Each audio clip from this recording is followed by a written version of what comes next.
বাড়ির ফাজিল মাদ্রাসার পিছনে শফি ফকিরের যে জায়গাটা আছে সেই জায়গায় ইউপি ভবন স্থাপনের জন্য আমাদের কমিটিকে যদি স্বীকারোক্তি দিয়ে থাকেন, কষ্ট করে একটু হাতটা জাগাবেন।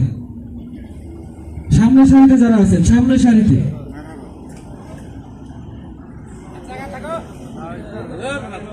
একটু হাতে। এইবার আমার পিছনের সারিতে আপনারা কি চান আমরা ওইখানে ভবন স্থাপন করি? আপনারা একটু হাতটা জাগান। আচ্ছা, আপনারা সবাই একটু পিছন দিকে তাকান, হাত কেউ নামাবেন না, পিছন দিকে তাকান। দেখেন তো এই একতার শক্তি কত সুন্দর, একটু দেখেন তো। এই সুন্দর শক্তি নিয়ে আমরা যদি একতাবদ্ধ থাকি তাহলে আমাদের কি কেউ ঠেকাতে পারবে ইউপি ভবন স্থাপন না করতে? আপনারা কি আমাদের জাতির সূর্য সন্তান যে কথা দিয়ে গেল যে শপথ করতে, আপনারা কি পারবেন? এখন আমি যদি কোনো শপথ বাক্য পড়াই আপনারা পাঠ করতে? আচ্ছা, আমরা যখন প্রাইমারি স্কুলে পড়তাম তখন শপথ বাক্য পড়ার সময় হাতটা এরকম মুঠো করে রাখতে হতো।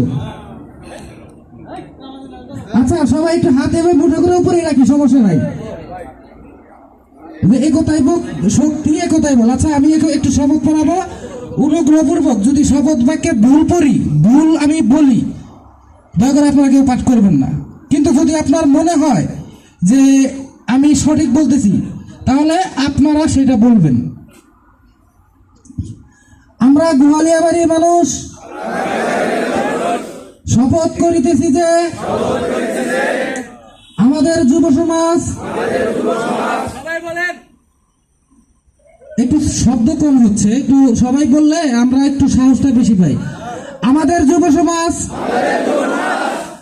গোয়ালিয়াবাড়ির মাটিতে ইউনিয়ন পরিষদ ভবন স্থাপনের জন্য যে উদ্যোগ নিয়েছে আমরা তা শতভাগ সমর্থন করি। ভবিষ্যতে আমরা বা আমাদের ওয়ারিশ এই জায়গায় ভবন স্থাপনের জন্য কোন রকম বাধা বিপত্তি করিতে পারিব না। আমরা যারা ঈদগাহ মাঠের সদস্য মন্ডলীর পদে রয়েছে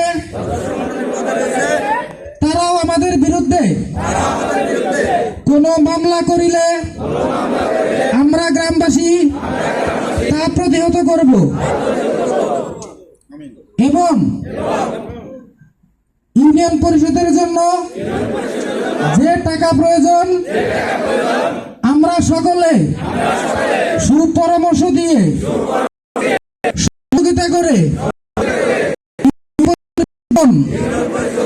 বাস্তবায়নে সর্বোচ্চ পাশে থাকব।